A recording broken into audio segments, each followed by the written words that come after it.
नमस्कार, स्वागत है आप सभी का हमारे यूट्यूब चैनल सोशियो की पॉइंट पर। तो आज की इस वीडियो में हम लोग जानेंगे धर्म के बारे में। जैसा कि हम लोग पहले भारतीय सामाजिक व्यवस्था के अंतर्गत धर्म, आश्रम व्यवस्था और वर्ण व्यवस्था के बारे में पढ़ चुके हैं, पुरुषार्थ के बारे में जान चुके हैं। तो आज के इस वीडियो में हम लोग धर्म के बारे में जानेंगे। तो चलिए जानते हैं।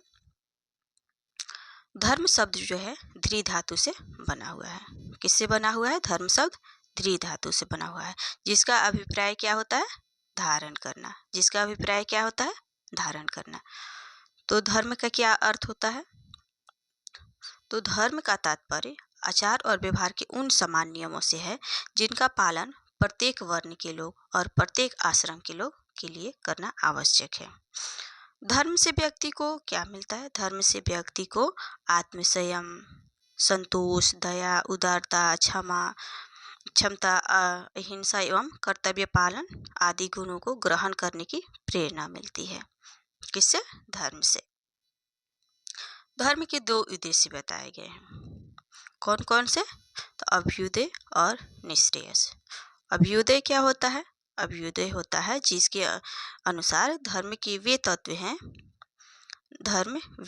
हैं जो अलौकिक सुख, समृद्धि और संपन्नता में वृद्धि करता है। निश्रेयस क्या होता है? निश्रेयस का अर्थ परलौकिक सफलता या मोक्ष की प्राप्ति से है। तो भारतीय समाज के शास्त्रों में धर्म के 3 स्वरूप बताए गए हैं। कौन कौन से बताए गए हैं? तो समान धर्म, विशिष्ट धर्म और आपद धर्म। 3 धर्म बताए गए हैं भारतीय समाज के धर्म ग्रंथों या शास्त्रों में। सामान्य धर्म, विशिष्ट धर्म और आपद धर्म। तो इसके बारे में विस्तृत पढ़ते हैं हम लोग। तो सामान्य धर्म क्या है? इसे मानव धर्म कहते हैं। जो भी हम अपने मूल्यों, संस्कारों के अनुसार मानव होने के नाते, यानी कि मानवता के नाते हम जो भी सहायता करते हैं किसी की, तो वो मानव धर्म के अंतर्गत आता है। तो मनुस्मृति में भी सामान्य धर्म के 10 लक्षण बताए गए हैं। कौन कौन से बताए गए हैं? तो ये बताया गया धृति, क्षमा, दम, अस्तेय, शुचिता, इंद्रिय निग्रह, विद्या, सत्य और अक्रोध। ये 10 लक्षण बताए गए हैं सामान्य धर्म के। चलिए अगला जानते हैं विशिष्ट धर्म क्या होता है। विशिष्ट धर्म वे नियम हैं जिनका पालन किसी वर्ण विशेष अथवा आश्रम विशेष के सदस्यों द्वारा आवश्यक ठहराया गया है। इसी के आधार पर शास्त्रकारों के स्वधर्म और परधर्म में भेद किया गया है। मनुस्मृति के भी अनुसार वेद अध्ययन, दान। मनुस्मृति के अनुसार क्या क्या बताया गया कि वेद अध्ययन, दान लेना, यज्ञ करना या कराना ब्राह्मण का धर्म होता है। तो वही प्रजा की रक्षा करना, दान देना, यज्ञ करना, पढ़ना, विषय में आसक्ति ना रखना, ये सब किसका धर्म है? तो क्षत्रियों का धर्म है।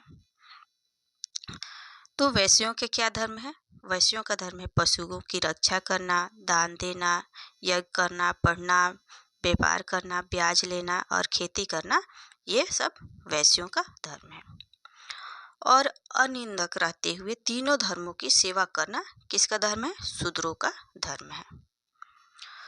तो राजधर्म, प्रजा धर्म, मित्र धर्म, पितृधर्म, कुल धर्म और गुरु धर्म, शिष्य धर्म आदि विशिष्ट धर्म के अनुरूप ही आता है। आगे है आपद धर्म। आपद धर्म क्या होता है?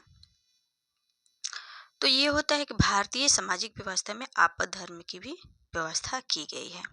इसका आशय यह होता है कि कुछ ऐसी विशिष्ट परिस्थितियां अथवा विपत्ति आ जाए जहाँ पे व्यक्ति निर्धारित धर्म के अनुसार कर्म करने के लिए स्वतंत्र ना हो, यानी कि समय के अनुसार निर्धारित आचरण में विवेकपूर्ण संशोधन किया जा सकता है।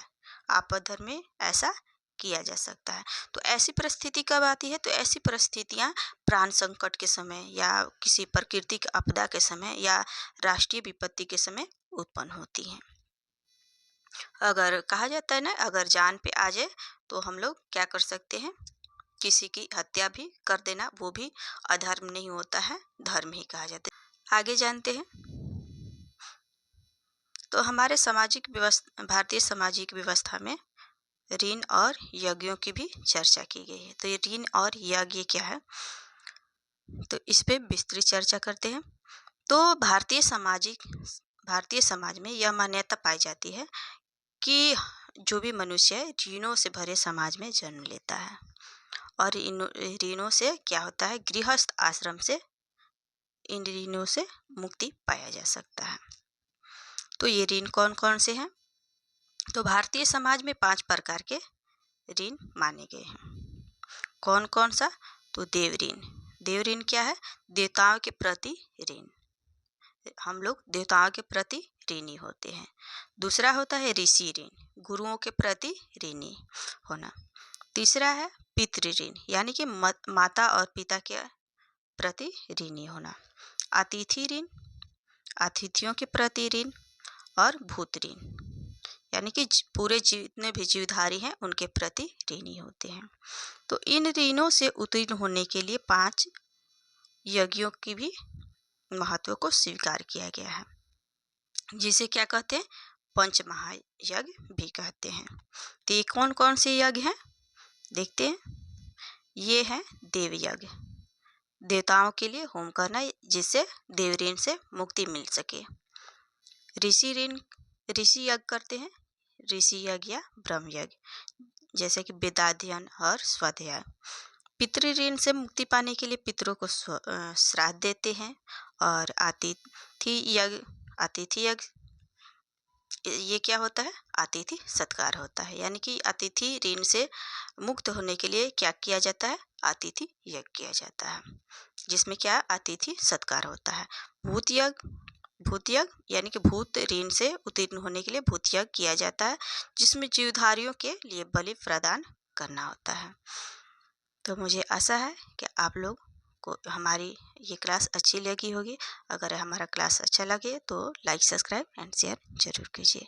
वीडियो को अंत तक देखने के लिए आपका बहुत बहुत धन्यवाद।